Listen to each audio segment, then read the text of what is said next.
Por 13, 14 anos, aproximadamente, eu comecei a fumar cigarro. E depois eu aprendi, com 15 anos eu já bebia, né? 15, 16 anos eu já bebia. E aos 18 anos eu usei a primeira droga ilícita, que foi o lança-perfume. E não muito tempo depois eu aprendi a fumar maconha e foram vários tipos de droga que eu usei ao longo desses anos. Eu mentia para minha família, manipulava meu pai, cheguei a tirar algumas coisas de dentro de casa para vender e até que eu cheguei à prostituição. O que minha família sentia, eu passei a sentir. Eu passei a viver o lado do codependente, porque até então eu conhecia o lado dependente. E eu vi que o lado ser codependente era pior do que ser dependente. Na época que eu tomei o tiro, né, essa traficante, meu filho era menor de idade e ela estava dando drogas para meu filho vender. E eu fui até a casa dela, procurei e falei para ela que eu não queria que ela desse droga para meu filho vender. Porque eu já estava dentro do mundo das drogas, eu não queria que meu filho se envolvesse mais ainda. E ela não gostou da minha atitude de ter ido. E uma vez, um certo dia que eu estava vindo da rua de madrugada, ela me abordou e atirou em mim. A mãe que faz o impossível para o filho não sair de casa. A esposa que prefere deixar o marido alcoólatra beber em casa a ir ao bar. O avô que paga ao traficante as dívidas do neto. São exemplos genéricos mais clássicos do que é a codependência, ou seja, a dependência do outro em relação a si mesmo. Uma relação que está ligada ao convívio social e familiar. Por uma série de características, a codependência também é chamada de doença da alma. Embora não seja catalogada oficialmente, a codependência é tida como um distúrbio da mente. Para discutir o tema no Resgatados de hoje, eu recebo mais uma vez, conto com a presença do pastor Wellington do Credec. Tudo bem, pastor? Tudo ótimo, André. Vai ser um tema relevante, a codependência, essa doença emocional que tem destruído as famílias e acabado com os lares. Também aqui o diretor estadual de Vilas e Favelas, Cris do Morro. Muito importante discutir esse tema, né, Cris? Importantíssimo saber conhecer um pouquinho mais de uma outra doença que surge e a gente às vezes nem ouve falar dela e nem sabe. Vai ser muito bom discutir. Para o nosso bate-papo, convidamos João Francisco de Souza Duarte, psicólogo e especialista em codependência. É um prazer tê-lo aqui, doutor. Muito obrigado, André. É um prazer também estar aqui para a gente falar desse tema tão relevante nesses dias de hoje.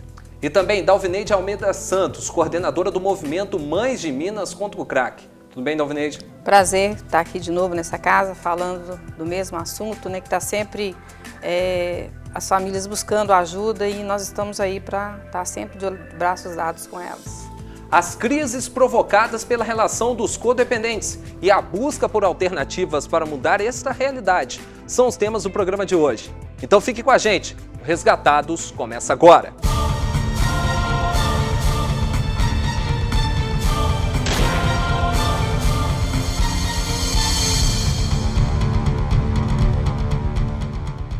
E você de casa pode enviar suas sugestões, testemunhos e perguntas. Nos próximos programas a gente lê aqui. Envie para o e-mail resgatados@redesuper.com.br ou pelas redes sociais, utilizando o Twitter, no @resgatadostv.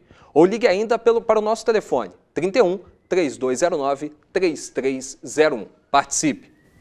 Antes de começarmos a conversa com os nossos convidados sobre a codependência, vamos acompanhar uma reportagem produzida especialmente e com cenas retiradas da internet que ilustram o tema do programa de hoje.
a gente viu, as cenas, né, agora há pouco, mostraram que a codependência pode realmente ser encarada como um transtorno emocional que ocorre em pessoas que possuem algum familiar dependente químico.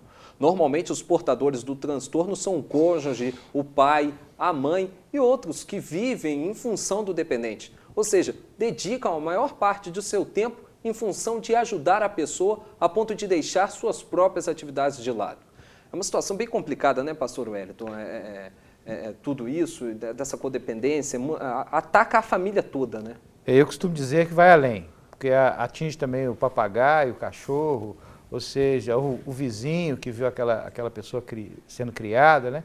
Então a gente muitas das vezes acha que aquela pessoa que está no crack ou nas outras drogas, não é uma doença a pessoa que está ao entorno.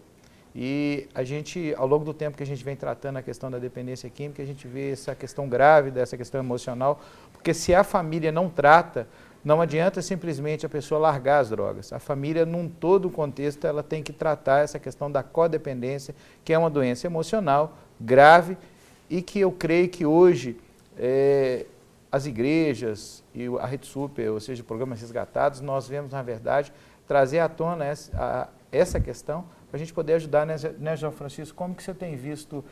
Uma das primeiras perguntas que eu queria te fazer é o seguinte: como vencer a barreira da negação? Bom, muito bem, pastor. Eu acho que é um tema importante porque tudo começa com a negação. Não é? Nós, quando temos que conviver com uma pessoa que tem problemas de dependência química, seja o álcool ou qualquer outra droga, evidentemente, ao longo do nosso convívio, nós vamos desenvolvendo uma série de comportamentos para tolerar as inconveniências que este nosso amado, né, está apresentando para nós. E eu faço isso porque eu tenho vergonha das coisas que ele faz. Eventualmente, eu sinto até culpa por ele estar agindo desta forma. Então, a negação é a minha ferramenta de primeira hora para poder me apresentar às pessoas naquilo que eu acreditaria ser uma forma mais digna de apresentação da minha família. Pode falar então que é como se fosse uma fuga, João? É uma forma de escorregar, é melhor do que fugir, porque você não consegue fugir, a fuga você realmente consegue, mas você consegue escorregar aqui e ali, até que em determinado momento você ou acaba doente, ou você acaba desenvolvendo uma família com uma doença muito grave de relacionamento. Agora, a gente pode colocar então como se seja uma doença fatal também, crônica fatal. Crônica fatal. Eventualmente a gente vai a enterros de algumas mães e o filho continua no crack. Noveneide, você que passou por essa situação, esse tipo de situação, quando que cai a ficha de que além do ente querido estar dependente, a família também caiu nessa dependência, seja emocional, seja na tentativa de não tirá-lo da questão da dependência química, mas tentar atenuar esse caminho que ele está seguindo? É complicado porque é só a mãe que se envolve, né? Geralmente o pai, o filho não é meu. O filho é seu e a maioria das famílias não se envolvem. Então, realmente, é só a mãe mesmo que envolve mesmo na dependência do filho e ela fica realmente doente mesmo, porque ela se envolve tanto, ela fica tão, igual passou no vídeo ali, ela, a mãe ou a esposa ali, dedicando àquele dependente químico ali e ela sem saber o que fazer. Então, ela própria se prejudica mesmo. Noveneide, você falou um negócio que a mãe participa, né? O pai quase muitas vezes não participa, né? Não. Mas é interessante também lembrar que muitas vezes quem vicia o filho é o pai. Né? O pai manda buscar cerveja, manda buscar cigarro, vai ali e compra pra mim. E aí cria isso. Bebe no copo. Bebe no copo e mostra pro filho que é bacana, que vai pegar todas as mulheres. Mas eu queria te fazer uma pergunta. Como uma pessoa, como um familiar não adoecer com um dependente químico? Porque, querendo ou não, é filho, é irmão, é uma pessoa que a gente gosta. Como que a gente faz? Não tem jeito, tem que adoecer junto, acaba adoecendo. Adoece junto, porque eu tenho experiência mesmo de família, um filho bebe, não acha que é doente, que é um alcoólatra, e é socialmente que bebe, e vai passando, aí eu consigo parar, não consegue, não tem jeito. E acaba, ou a mãe ou o pai acaba pedindo, minha filhinha, vai ali no bar, ele está pertinho de casa, vai ali comprar. Eu mesmo já criei caso com o vizinho de bar por causa disso.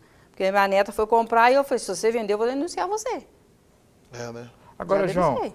a codependência no homem, porque o pai não se implica, igual a Dalvinei está falando. No homem, a codependência é a mesma forma? Com certeza, pastor Wellington. O que muda, talvez, é a aparência. O pai codependente, ele cada vez mais ele tem uma arrogância onde ele falsifica a fragilidade dele diante da situação que ele tem que conviver com ela. Muitas vezes ele aposta todo o patrimônio dele para esconder essa fragilidade que ele exibe diante da situação do filho da droga, diante da situação de estar diante do filho. Muitas vezes ele inverte, inclusive, a polaridade. Ele ama o filho, mas diante da situação ele se transforma num algoz do filho, não é?